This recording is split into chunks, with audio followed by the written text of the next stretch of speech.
All right, I want to say good morning. Today's daf is Lamed Daled 34. Our shir today is sponsored by Rabbi Shmuel and Devorah Miller in honor of the upcoming marriage later today, B'Shah Tov Maslachas, of their children, Hillel Shalom Miller to Yehudis Blimin, with heartfelt appreciation to the entire Daf Chevra and a refuah Shalem Ben Hashamayim to Chaim Yaakov David Ben Abigail, bless you, Rafael Daniel Mordechai Ben Shifra Chaya, and to all the Chai Lifeline children. We hope that in the merit of our Talmud Torah of Kol Cholei Yisrael, we'll have a refuah Shalem on the Chassan and Kalasha, beautiful Mazel, Bracha, and Hatzlocha ad Mea Ve'esim Shana. All right, let's begin. So today's daf is Lamed Daled 34. We're picking up 33b Lamed Gimel Amud Beis. Last class, we're going to get a little bit back to halacha now. For just it's been a wonderful couple of days with all of this beautiful Gemara. So says the Gemara the following, but still, this is actually incredible halacha l'maaseh as well. So remember, the Mishnah said, "Kol mitzvos aseh shazman grama nashim pituros," and the Mishnah said women are exempt from all time-bound mitzvos. So says the Gemara, "Tan Rabbanon ezohi mitzvos aseh shazman grama." So asks the Gemara, what is it? What's an example of time-bound commandments from which women are exempt? So the Gemara says, "Sukkah, lulav, shofar, betzitzis." So, for example, again, the Gemara says, okay, all pretty much self-explanatory, all time-bound mitzvos. Top of Lamed Daled, utfilin. Tefillin is also an example of mitzvah shazman grama. So Rashi just points out, this is interesting. We saw this discussion actually in Masechah Shabbos. So the Gemara says, "V'kasavra laila lav zman tefillin, inami Shabbos v'yam tov lav zman tefillin, hilchach kevan di'ika shaited l'mechayi b'zman grama." So just you should know, so keep in mind, here it's interesting. Everyone agrees that tefillin is a mitzvahs aseh shazman grama. Everyone agrees that tefillin is a time-bound mitzvah. The machlokes is just what? What makes it a time-bound mitzvah? So some say there's no mitzvah of tefillin at night. Others say no, there's a mitzvah of tefillin at night, but there's no mitzvah of tefillin on Shabbos and Yom Tov. So either way, for our purposes today, it is time-bound because there is a point in time where you are not chayiv in tefillin. Therefore, because of that, a woman is exempt from tefillin. So these are all examples of mitzvos aseh shazman grama. Ve'ezohi mitzvahs aseh shalo azman grama. And what's an example of a non-time-bound mitzvah? So the Gemara gives it mezuzah, ma'akeh. Ma'akeh, remember, again, means placing a fence around your roof. Remember, we'll say, because remember, especially in biblical times, just past biblical times, Mishnah, Gemara, so people often used to have flat roofs. Because remember, the roof was another place that was used for activities of daily living. So the halach is you have to place a makeh. You have to place a fence around your roof. Shiluach hakan. It's interesting. Sending away the mother bird. So we'll say, so these are all, now this list is by no means exhaustive, but this is the idea over here. This is a sampling of mitzvos aseh shalo hazman grama. Non-time-bound mitzvos. So the Gemara says, uklalahu. Now, is this true that this is a general principle? Now, meaning, the Mishnah makes it sound like women are exempt from all time-bound mitzvos. So asks the Gemara, is that true? Meaning, we'll say, if that principle is true, then what? Then you should not be able to find a time-bound mitzvah which a woman will be chayev in. So is that true? What about, and this is actually interesting because it's halacha l'maisa, hari matzah. Oh, what about the mitzvah of matzah? Well, let's say, take a look at Rashi for just a moment. It's such an amazing Gemara. Farachilas matzah, leil rishon shuchova. Remember, there is an obligation to eat matzah the first night, and women share that obligation as well. Kidduchsiv, ba'erev tochlu matzos, uzman garam la betesva b'nisan, v'nashim chayavos. So remember, this mitzvah says shazman garam. It's time-bound mitzvah to eat matzah on the first night. Yet, what? We'll say, Lamed Daled Lamed Aleph, 34a, 3 lines down. We're now in Rashi, Varechilas Matzah. But yet women, so this is a time-bound mitzvah, yet women are obligated. Kedara B'sachim, Nashim Chayavos B'achilas Matzah, Dvar Torah. Shene Emar, Lo Sochal Alav Chametz, Shivas Yamim Tochal Alav Matzah. So it's very important. The Pasuk says, for 7 days you shall not eat chametz, you shall eat matzah. So the Gemara darshans, remember this from our Pesachim days, the Gemara darshans, Kol Sheyeshno B'al Tochal Chametz, Yeshno V'Kom Echol Matzah, V'Nashim Isnu B'al Tochal Chametz. The mitzvah Lasaseh, supposed to listen to this. So the Gemara says, since the Torah links Achilas Matzah, or I should say the prohibition of chametz with the obligation to eat matzah, so we darshan what? Whoever is obligated to abstain or to refrain from from eating chametz is obligated to eat matzah. Therefore, because women are chayavos in refraining from chametz, so also how do we know that? Because remember, the exemption for time-bound commandments only applies to what? Positive commandments. Mitzvos aseh does not apply to mitzvos lo aseh. Women are chayavos in all mitzvos lo aseh, all prohibitions. Therefore, whoever is subject to the prohibition of chametz is obligated in matzah. So here you see an example of a woman being obligated in a time-bound mitzvah. Or furthermore, the Gemara goes on, simcha. Both say the mitzvah of simcha is the mitzvah to rejoice on Yom Tiv. Women are obligated in that mitzvah as well. Hakel. So Hakel is another one. We'll say Hakel, remember, in the Sukkos after the Shemitah year, which would have been this past Sukkos. Sukkos after Shemitah year, there's a mitzvah for everyone to go ahead and assemble in Yerushalayim in the courtyard of the Beis HaMikdash. This is on Chalamayid, the first night of Chalamayid of the Sukkos after, we'll call it year 8, so after the Shemitah year. Everyone is obligated, including women, to go ahead and attend Hakel. The mitzvos aseh shazman grama v'nashim chayavos. So we'll say, so these are all examples of time-bound mitzvos, and yet women are still obligated. So what the Gemara is just pointing out is, the Mishnah makes it sound like Kol mitzvos aseh shazman grama v'nashim peturos, that every single time-bound mitzvah woman is exempt from. And the Gemara is just pointing out is it appears to be that is not a true statement. There may be many mitzvos aseh shazman grama that a woman is exempt from, but not all. Visu. Furthermore, Hari Talmud Torah period Rivya Pidyon Aben. The lav mitzvos aseh shazman gramu. But I will say, and it'll give you other examples. What about learning Torah? Period of Arivia, procreation, Pidyon Aben, redeeming the firstborn, which Abba said the Gemara says are not considered to be mitzvos aseh shazman. They are not time-bound mitzvos, meaning they are not mitzvos that are limited to a particular time. Remember, even though Pidyon Aben, you can't do it before 30 days, but once 30 days comes about, you could do it any time. So these are all examples of non-time-bound mitzvos. Yet what? The nashim p'turos. Yet women are exempt. Abba said, take a look at Rashi, period of Arivia. So Rashi says over here, Amrina b'Yevamis, ha'ish mitzvah period of Arivia, avalo ha'isha. A man is obligated, has a mitzvah to have children, but a woman is not obligated. V'yalif la min v'kiv shuha. Ish darko lichbosh ve'in darko shel isha lichbosh v'chol dilo karinan be v'kiv shua lo karim peruvu. So we'll actually see this. This sugi is going to be a little bit more discussed on the top of Lamed Hey, but suffice it to say for our purposes now that a man has a mitzvah period of Arivia, a woman does not have the obligation.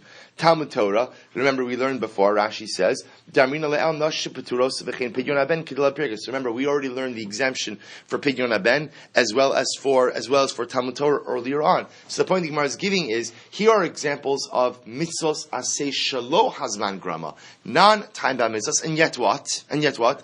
Women are exempt. So here what the Gemara is asking.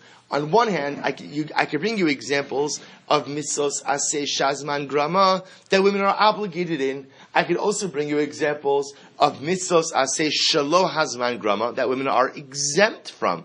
So when you put this all together, it leaves us wondering, so what exactly is the principle stated in the Mishnah? The principle does not seem to be absolute, to which the Gemara says, Rabbi Yochanan says, you're right.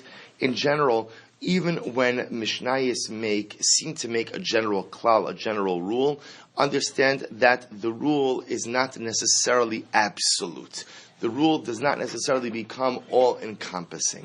So the Gemara says, "Va'afilu b'makom shene'amar bo chutz," and even in a situation where the Mishnah uses the word chutz, so sometimes the Mishnah will say a rule, and the Mishnah will say chutz, except for. The rule applies except for. So I would have thought that when a Mishnah says the rule applies except for, that statement of the Mishnah is absolute, because here the Mishnah is stating the statement as well as all of the exceptions. Kamashon, the Gemara says that that's not the case. That halach l'maisa, sometimes a Mishnah will say a rule, it'll even say chutz, but it doesn't mean that the rule or that the statement is all encompassing. So therefore, essentially what Rabbi Yochanan is saying is, as much as it sounds like the Mishnah was saying that women are exempt from all time-bound mitzvos, all essentially means what? All means what?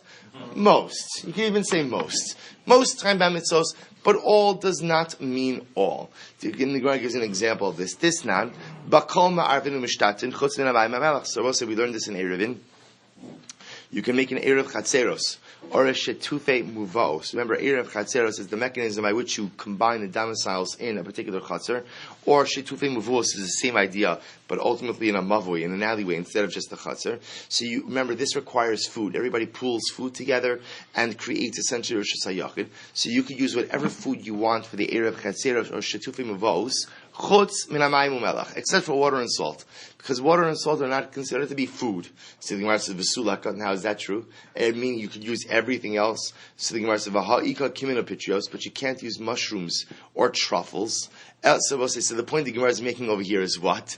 Is that even when you see the Mishnah make a statement, an absolute statement like all, you can use everything except, even everything except is not an all-inclusive statement, number one. And the exceptions, there may still be additional exceptions as well. Ella, ein lemeidim min haklalos v'afilu b'makom shene'emar b'chutz. Therefore, I will say, the Gemara tells me, is that the Mishnah is teaching me, is that you can't learn out, even when the Mishnah says general principles may not be as general as at first they appear to be. And even when the Mishnah quotes exceptions to the rule, there may be additional exceptions than those quoted in the Mishnah. Therefore, again, bringing this all the way back, when the Mishnah says that women are exempt from all mitzvahs shazman grama, from all time-bound commandments, understand that statement is not all-encompassing. Meaning, what it really means is women are exempt from most time-bound commandments, but there are certain time-bound commandments from which a woman will be obligated in, just like there are some non-time-bound commandments which a woman will be exempted from. Says the Gemara, mitzvahs aseh shazman grama nashim beturos. So where do we know this from? So we'll say, remember, the Mishnah espoused the principle that women are exempt from all time-bound mitzvos. So from where do we learn out this idea that women are exempt? Minala. From where do we know this? Says the Gemara, Gomer mit tefillin. We learn it out from tefillin. Ma tefillin nashim peturos. Af kol mitzvahs aseh shazman grama nashim peturos. We'll say, just like women are exempt from tefillin, and tefillin is a time-bound commandment, so we use this, what's called the binyan av. We use this to create a paradigm. So women are exempt from all time-bound commandments. Gemara says, utefillin, so first off, of course, the question now becomes, well, how do I know that women are exempt from tefillin? Meaning, where do I know that from? Utefillin, gomer la mi Talmud Torah. And we learn out tefillin from Talmud Torah. How so? Ma Talmud Torah nashim peturos, af tefillin nashim peturos. So we'll say, what we're picking up over here is that in Kriyas Shema, so the mitzvah of tefillin is juxtaposed to the mitzvah of Talmud Torah. And just like by Talmud Torah, we already established that a woman is exempt. How do we know that? The Gemara darshan. Remember, so a woman is exempt from Talmud Torah. There's a juxtaposition between Talmud Torah and tefillin to teach us that women are exempt from tefillin. Now, both sides, I have to understand, what the Gemara is essentially doing is the following. When the Torah exempts, when Torah exempts women from tefillin, why tefillin? Why tefillin? What we're looking to do is we're looking to isolate a characteristic in tefillin in order to go and create a principle. So what's unique about tefillin? Tefillin is a time-bound commandment. Therefore, again, what the Gemara is saying is, we learn from tefillin that just like a woman is exempt from tefillin because of its juxtaposition to Talmud Torah, so what the principle in tefillin is mitzvah shazman grama, therefore a woman is exempt from all mitzvos aseh shazman grama. Why they're exempt? They're exempt because it's linked to Talmud Torah. So where does a time-bound thing come in? Because what's unique about tefillin? Why tefillin? It's linked to... But why? What's anything else in the Shema that would be... Let's go. V'nakish tefillin l'mezuzah. So good. Kivanta. So the Gemara said, well, I don't understand. There's another mitzvah quoted in Kriyas Shema, which is the mitzvah mezuzah. That also, remember again, see, this is really riveting. Because now what you have over here is, you have essentially tefillin sandwiched between two mitzvos. It's linked to Talmud Torah, juxtaposed Talmud, but it's also linked to mezuzah. Now remember, mezuzah was one of the examples of what? Mitzvos aseh shelo azman grama. It's not time bound, which woman is obligated in mezuzah also. So why don't you say that tefillin should be linked to mezuzah and say that a woman should be obligated in? Remember, I'll say you'll look in Kriyas Shema, you'll notice the juxtaposition over here between all of these mitzvos. So the Gemara says, "V'nakish tefillin l'mezuzah." So which the Gemara says, "Tefillin l'Talmud Torah iskish bein parsha rishona bein parsha shniya." See, here's the difference. See, we'll say if you take a look in V'ahavta and V'haya im shamoah. Tefillin, Talmud Torah, iskish bein parsha rishona bein parsha shniya. Tefillin is juxtaposed to the mitzvah of Talmud Torah, both in the first paragraph of Shema and in the second paragraph of Shema. However, tefillin l'mezuzah beparsha shniya lo iskish. Both say, if you're looking v'haya'im shamawa, tefillin is not juxtaposed to mezuzah in the second paragraph. Instead, Talmud Torah comes there in the middle. So therefore, the Gemara's dashing over here is the following. Tefillin is juxtaposed to Talmud Torah in paragraph number 1, paragraph number 2. Tefillin is only juxtaposed to mezuzah paragraph number 1, not paragraph number 2.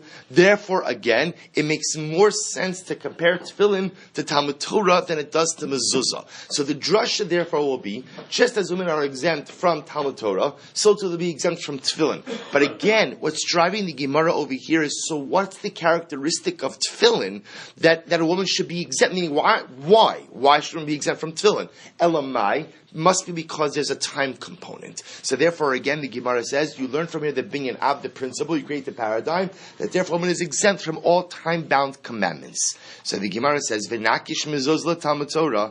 So the Gemara says the following. So now you've told me why I can't compare tefillin to mezuzah.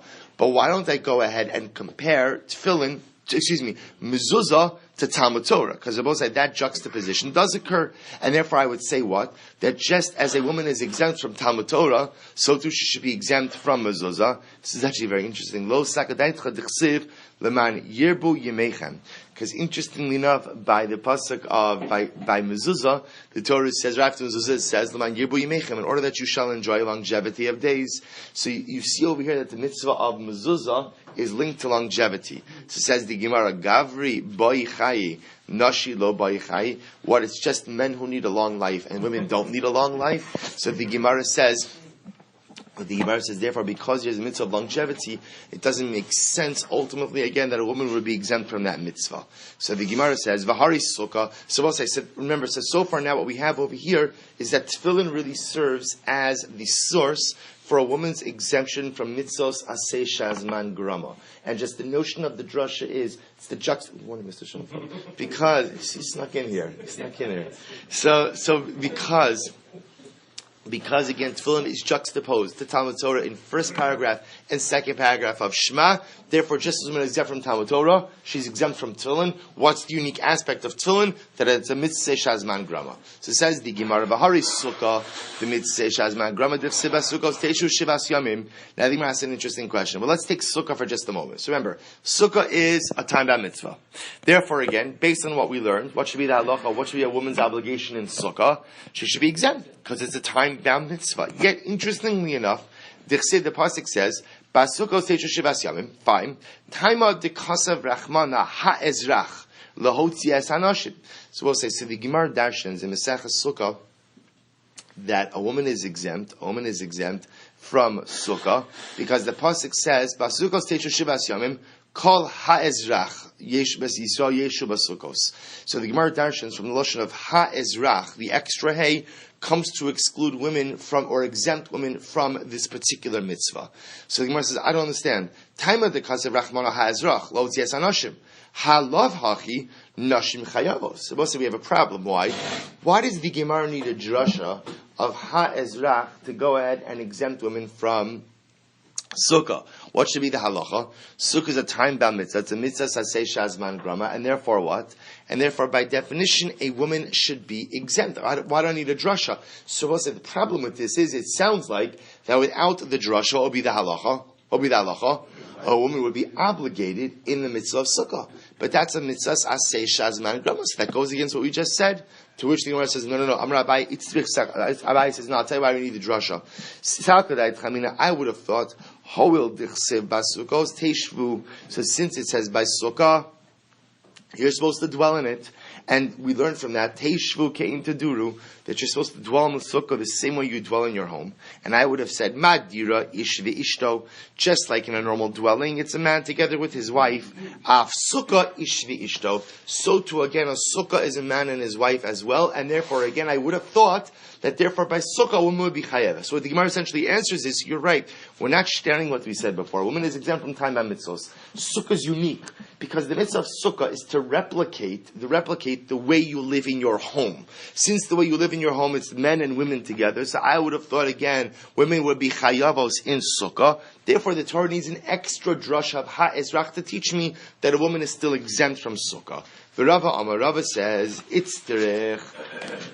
There's another reason why you need the drush of ha'ezrach to exempt women for sukkah. Sakadai tchamina. Nelef chamisha asar mechag hamatzos. Oh, there's another reason why you need an additional drasha to exempt women from sukkah. Why? Because I would have thought that there's a gzeira shava. We call this the famous gzeira shava, perhaps the most famous gzeira shava that exists.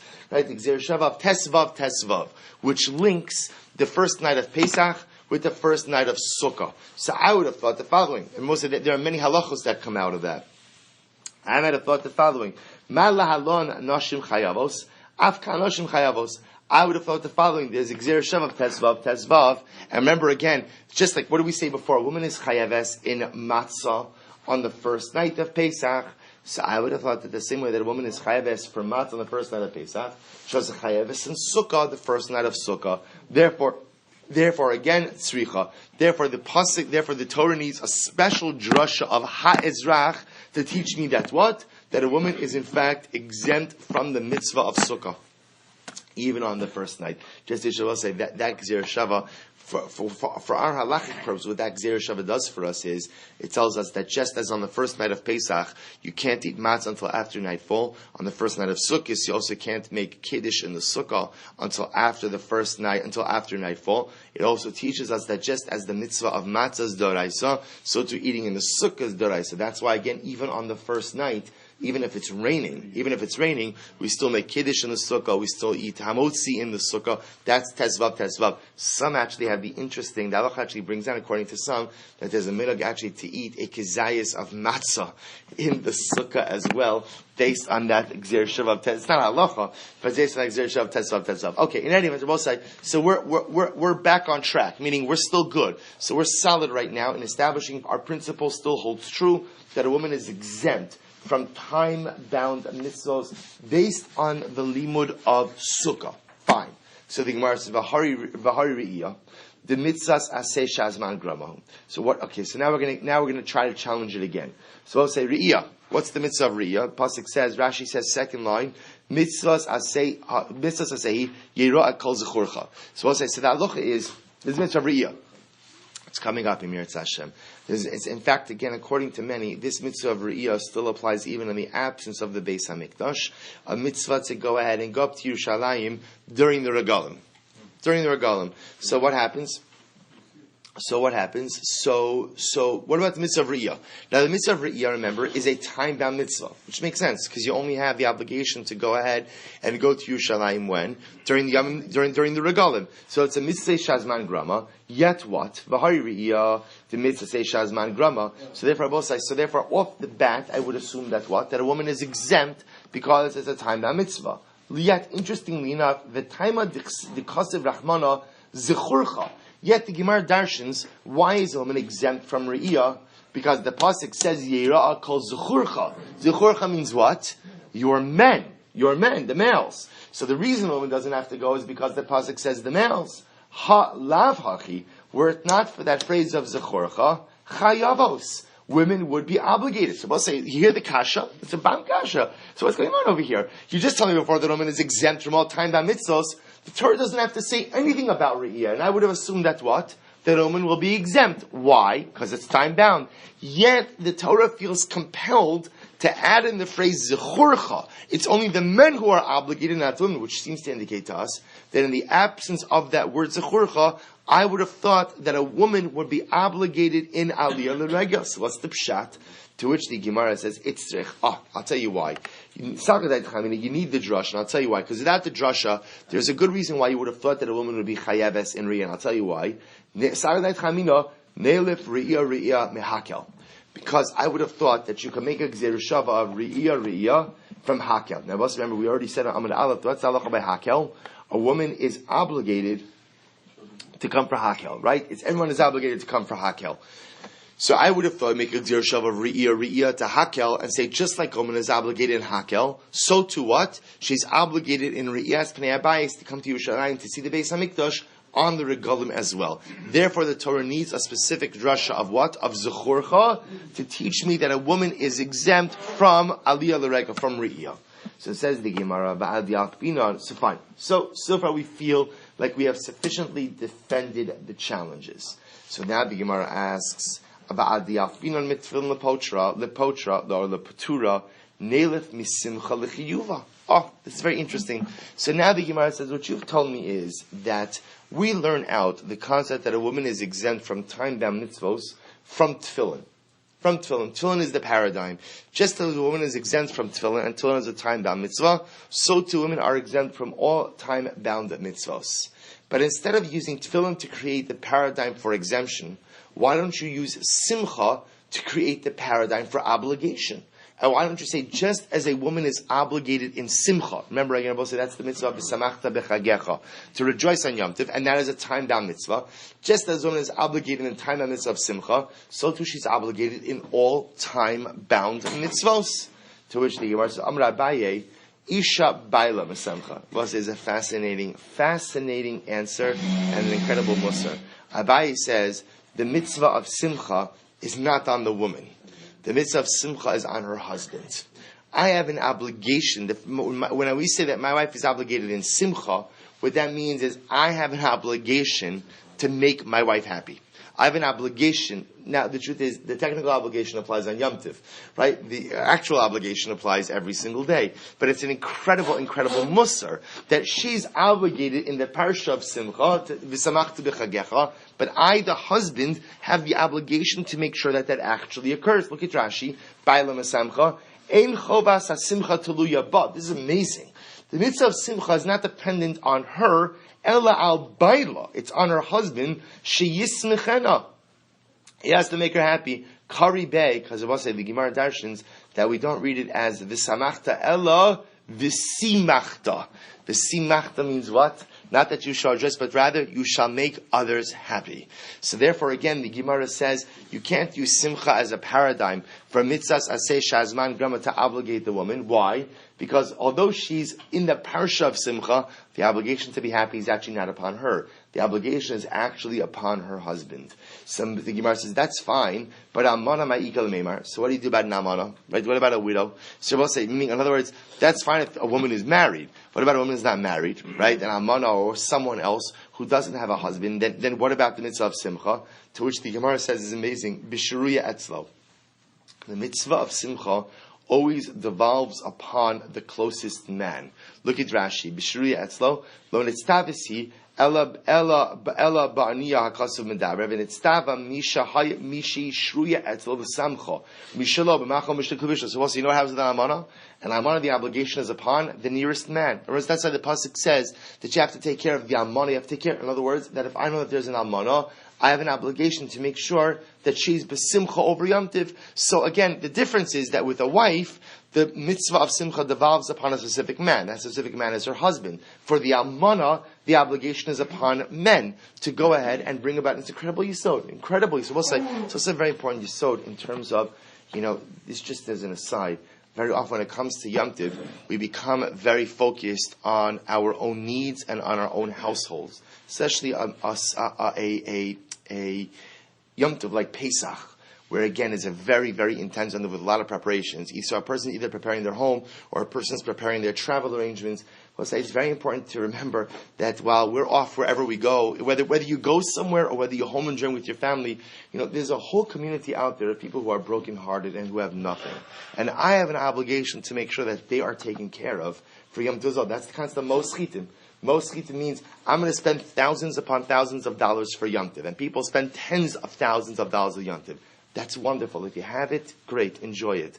But make sure that as much as you're spending on yourself, make sure at least you're spending some significant fraction of that to bring simcha to the rest of the community as well. An incredible yisod. And it's not just like a nice thing. That's v'simachta. That's the obligation that I have to make sure that everyone in my midst experiences simchas Yom Tov. An incredible yesod. So therefore, even the almana, the obligation of simcha is not on her. The obligation of simcha is upon the people around her. Incredible yesod. So says the Gemara. Fine. Benelef mehakel. So again, why don't you learn from hakel? So hakel is another example of what Rabbosai. A mitzvahs asay shalo hazman grama. A mitzvah say shazman grama, time-bound mitzvah. But yet what? Women are obligated. So why don't I use that as the paradigm? In other words, we used tefillin as the paradigm to say that any time-bound mitzvah woman is exempt. The Gemara says, I'll reverse it. A woman is obligated in hakel, as we established. Why don't you go ahead and use hakel as the paradigm and say what? That women are obligated in time-bound mitzvos.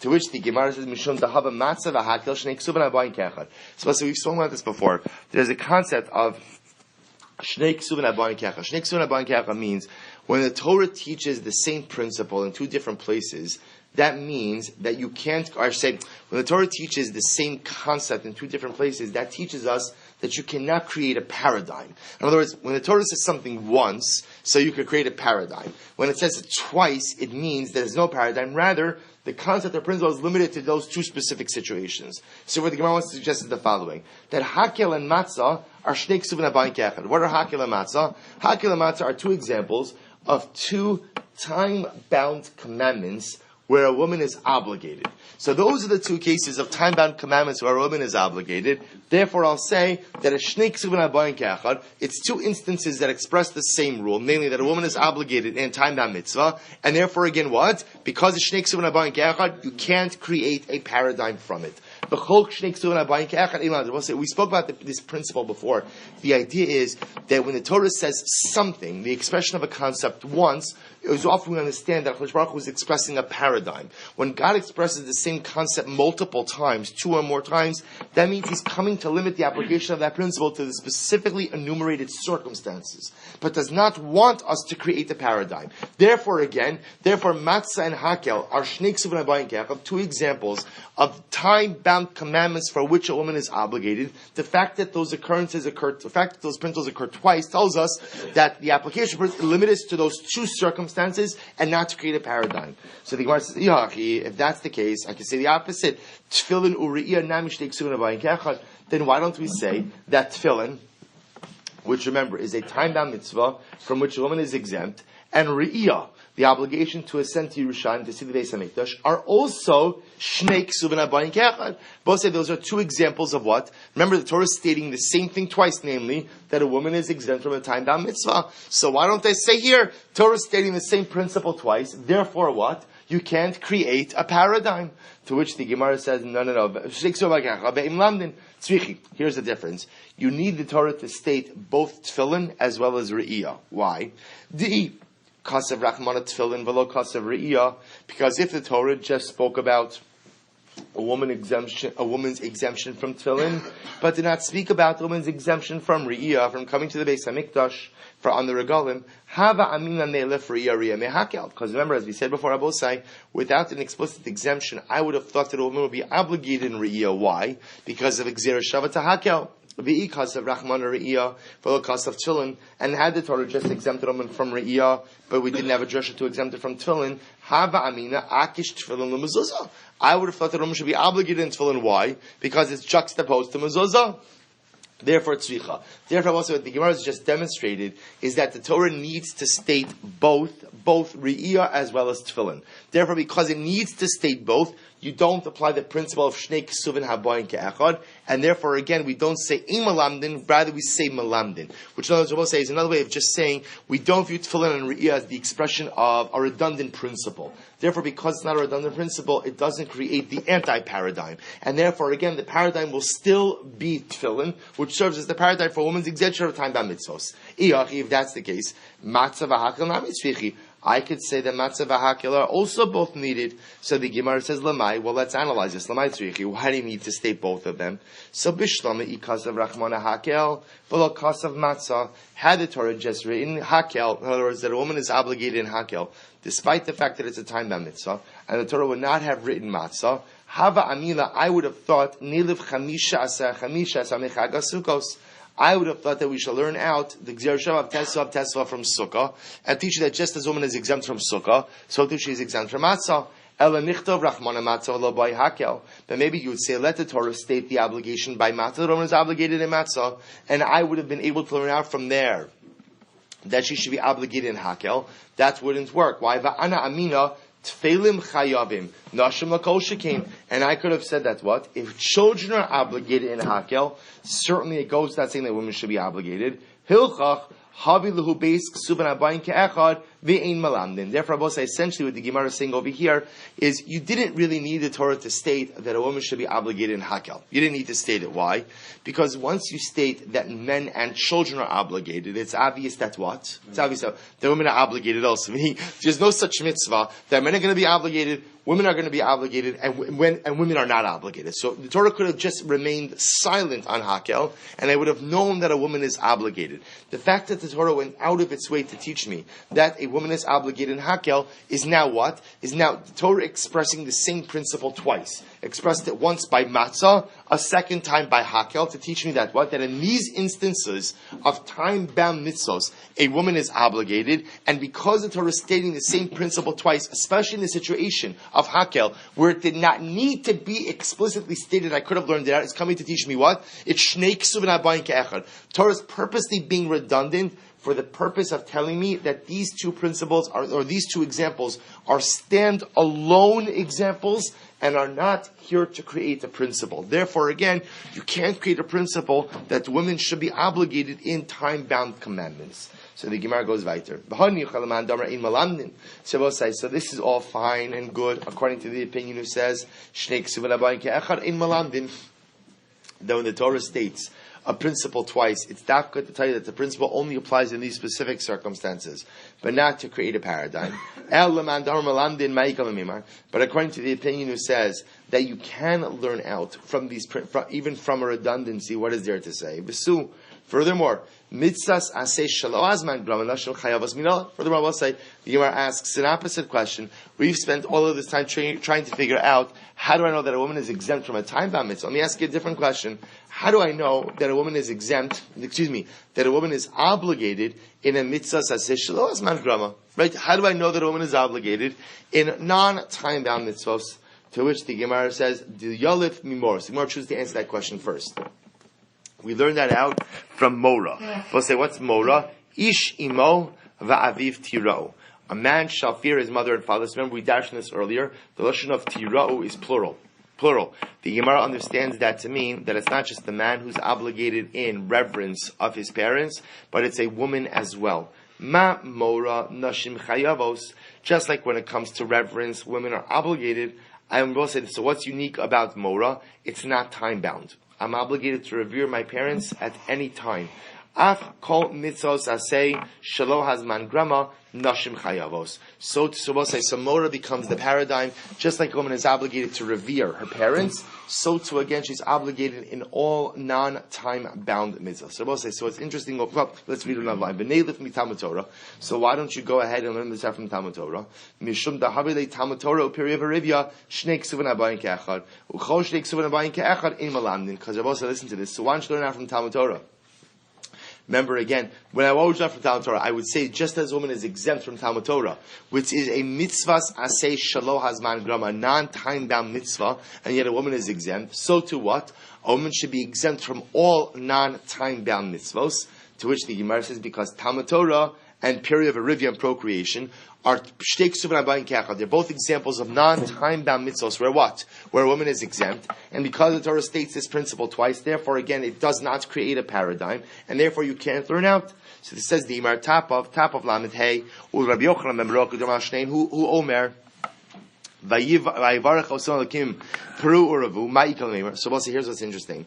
According to Rabbi Yochanan ben Baruch, there is a mitzvah, the mitzvah period of Rivya, applies to women as well. Look at Rashi for just a moment. Rabbi Yochanan ben Baruch Amar Chiyuv b'piriv arivik sibnashim heichi yalif su shar mitzvahs aseh shelo hazman grama lichiyuv mimora ha'avu mora piriv arivik shneik ksuvin abayin ke'echad. So also listen to this. So Rabbi Yochanan ben Baruch is of the opinion that women are obligated in piriv arivya.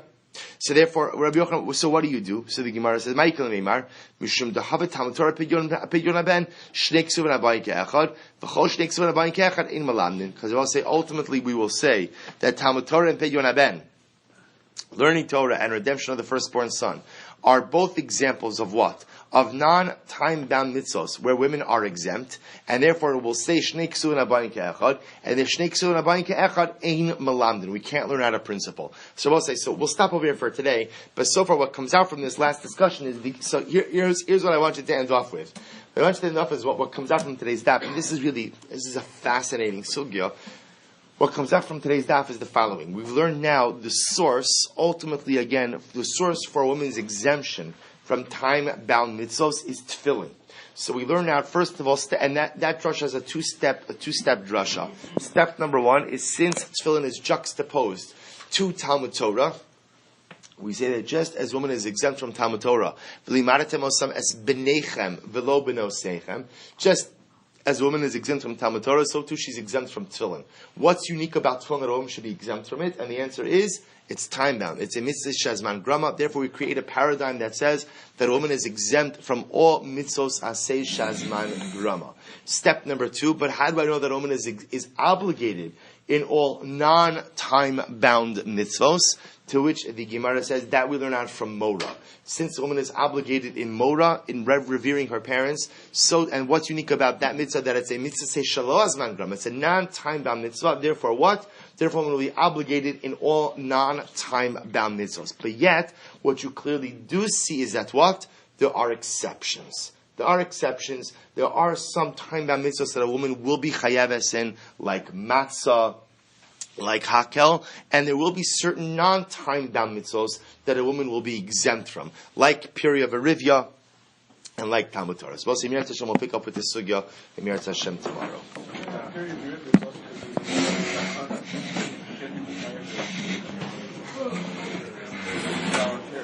Can be mechayiv someone in his